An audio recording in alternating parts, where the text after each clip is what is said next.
Here's a personal question for you. Have you ever missed out on something truly great because you ran out of time? If your answer is yes, then this video is for you. In the next few minutes, we're going to uncover a unique time management strategy that's been used under the radar by several Fortune 500 companies and Ivy League universities. This strategy will show you how to manage your time so well, you'll be able to create your own productivity time warp. And what does this all have to do with cars? Let's look now at how a key problem in our definition of time management is actually setting us up for failure. You of course already know that time management is the process of planning and organizing your time in order to balance it between specific tasks or activities. In theory, this strategic approach should give you the best route to working smarter and getting more things done. It should get you the results you want by the quickest possible path. This is especially needed when the pressure is on and deadlines are tight. We've all been in that situation where our to-do list seems impossible because there are only so many hours in the day. Faced with that, effective time management reduces stress significantly. So, in practical terms, time management involves ranking tasks in order of priority, setting clear goals, and making conscious decisions about your schedule. But if it's that simple, why do so many of us get it wrong and fail to achieve our goals? To understand that, we need to look at when and why time management doesn't work. The problem is that we don't have a good enough definition of time management and how it actually works. Priorities and schedules are just the tip of the iceberg. How do you actually figure those out in the first place? Time management is much more than how you schedule your time. What it's really about is what investors call ROI, or return on investment. Only you aren't investing money, you're investing something much more important, your time. Whether you're at work, running your own business, or aiming at personal goals, the way to achieve your best results is to target the best return on the investment of your time. To unlock peak performance, we are now redefining time management as the process of maximizing the output you get for the input of your time. When I said this to a friend, he told me, yeah, but you can do that by prioritizing and scheduling. That's the whole point of time management. This is nothing new. And in one funny way, he was right. This is nothing new.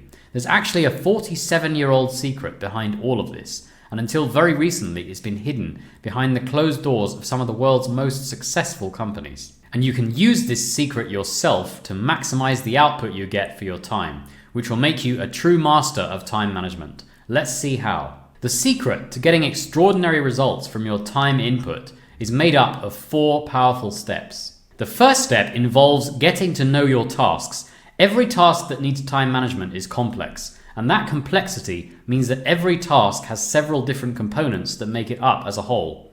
And very importantly, each component of your task requires its own approach and strategy. Let's say that your complex task is to choose a new car to buy.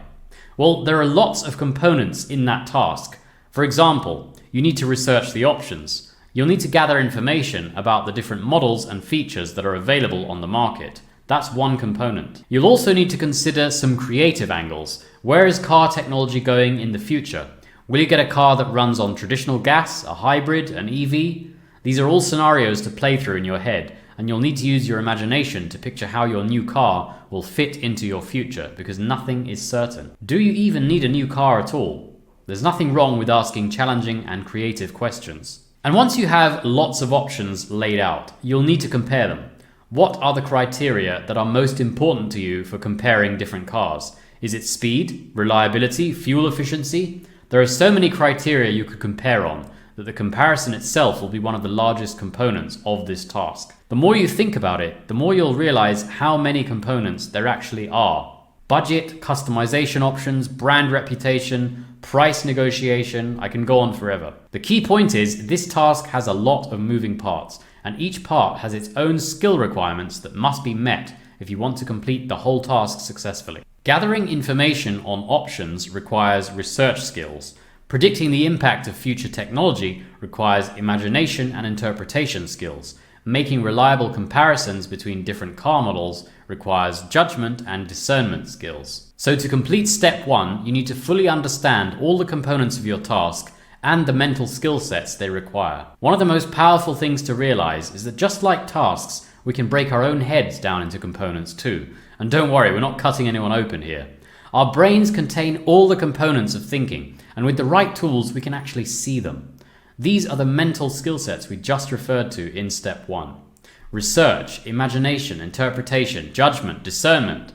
These are just some examples of the thinking skills that we can identify in our own heads. We can actually separate out these components of our own thinking and deliberately match them to the relevant components in the task. If you can get that matching completely right, you'll have optimal execution of your task, which is the ideal use of your time. In other words, perfect time management. So for step 2, you need to fully understand all the components of your thinking and match the relevant ones to the requirements of each task component you identified in step 1. Now, step 3 is where it gets really interesting. Let's continue with our car buying example to illustrate this crucial next step. Let's look first at the research part of the task. The required skills are based in data, information gathering, and analysis. If you naturally like that type of thinking, you'll probably excel at this component of the task. It's a double-edged sword though, because you might like it so much that you spend too long on it, which isn't good for time management overall.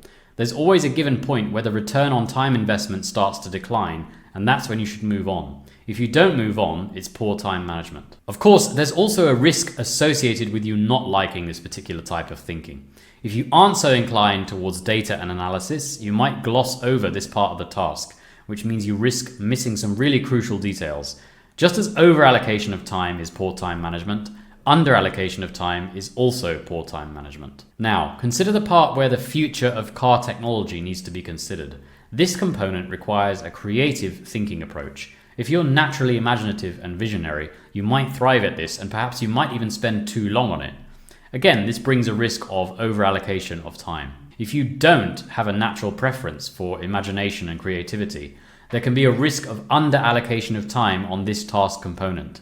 If you skip over this, you may easily end up buying a car that doesn't turn out to be future-proof, or even worse, you could end up buying a car when you didn't even need one at all. And what about the comparing of different car models? If you have a natural preference for judgment and discernment, you might be very good at drawing sound conclusions from these complicated comparisons.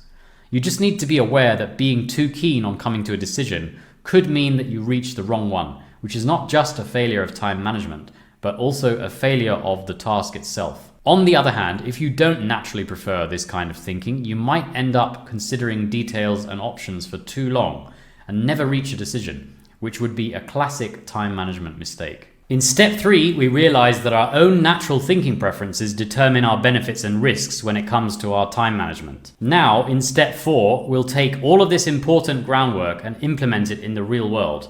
If we want to build a house, it's important to discuss it first, but then we need to actually get some tools in our hands and start building the thing. Luckily, there's a free quiz tool that you can use to uncover where your own personal benefits and risks are when it comes to time management. And I'll put a link to that in the description below. It's important to note though that your preferences are not the same as your abilities. This is a very important distinction because it's your personal preferences that dictate where you will subconsciously allocate your time. Even though you might not have a preference for research, for example, you might still be perfectly good at it. So, being aware of your innate thinking preferences enables you to put a complete stop to both under and over allocation of time, resulting in a mastery of time management that is pretty close to perfect. Armed with your own knowledge of yourself that you can get with the quiz I've linked below, you can gain full conscious control of any complex task or even any set of multiple tasks. Full conscious control means that you can deliberately invest your time in fulfilling the requirements of your task, instead of unconsciously investing it wherever your hidden preferences might want to take you instead. This is how you can actually achieve big goals that seem unachievable. Full conscious control also means that you'll possess the essential component of elite time management that nobody ever talks about: agility. Agility means that you can move between the different components of a task at the exact right moments, never getting stuck for too long on one and never skipping quickly through others when they need more attention and care. When you have true agility in your thinking, you'll never under or over allocate time, and that is the ultimate secret you can use to completely master your time management forever. Now, as we've mentioned, poor time management can include overthinking and underthinking. Click the video over here to find out how to stop overthinking today.